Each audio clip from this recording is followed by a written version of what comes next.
Hello students and family members, Mr. Panza, welcoming you to another unit of study. We'll be talking about estimation, number theory, divisibility, factors, multiples. It's all covered in this unit of estimation. So let's get things started with our vocabulary. These are words that you absolutely must know for the estimation and number theory unit. Let's start with the word estimate. This is a close guess of an actual value or figured out by rounding numbers to the nearest 10, 100, or 1,000. The steps that we are going to teach students is going to be if you have a number like 58 and you want it to round it to the highest place value, underline that highest place value. In this case, it's the tens. Circle the number to the right, and then that number determines what you do with that other number. In this case, because it is 5 or above, I give the 5 a shove to the 6. Plus 1. If it were not a 5 or above, say it were a 4 or below, then you add 0 instead, which means the 5 would stay the same. Then anything circled or to the right becomes a 0, and you're all right. So this number, 58, could be rounded or estimated to be 60. Divisible. I introduced the students on how we can determine divisibility. Now we need to know what that word actually means. When one number can be divided by another number and the result is an exact whole number, I mentioned to the students that we would use this terminology a lot. In other words, when I say exact whole number, that means that there is not a remainder. There is no remainder. So when I divide, I don't get a remainder or a decimal or a fraction or any piece of it. It just has to be an exact whole number in order for a number to be divisible by another number. For example, 15 is divisible by 3 because when I divide 15 by 3, I get 5 exactly with remaining 0, none left over. It's an exact whole number. 9, however, is not divisible by 2 because when I divide 9 by 2, I get 4 with a remainder of 1, or I would get 4 point something. I would have a fraction or a decimal. That's the example of being divisible and not divisible. Sum. The sum is the answer to an addition problem. So the sum would be 2 plus 2 equals 4. 4 would be my sum. Product is the answer to any multiplication problem.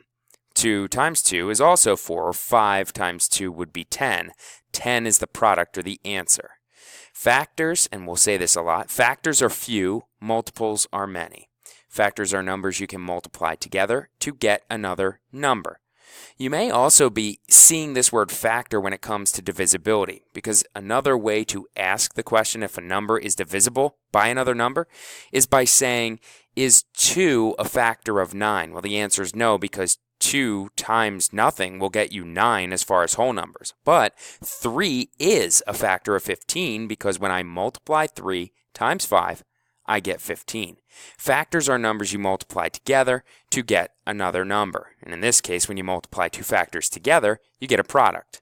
If you keep your attention here, I've got factor times a factor equals my answer to a multiplication problem, which is the product.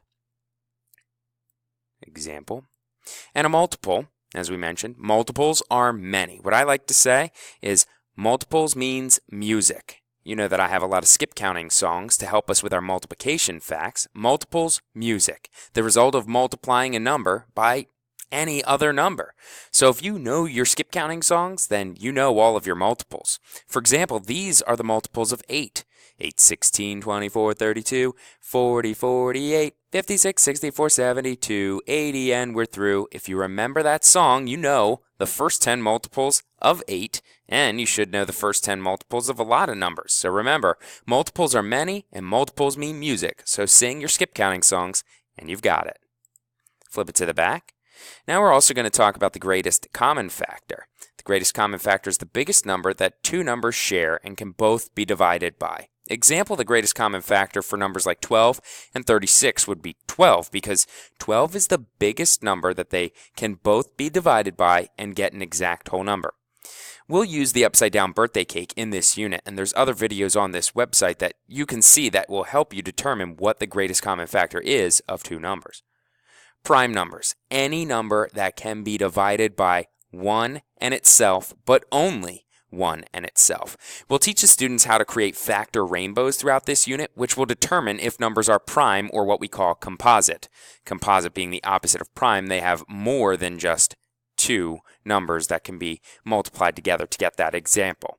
So example 11 is a prime number because it can only be divided by 1 and 11, or 1 and itself.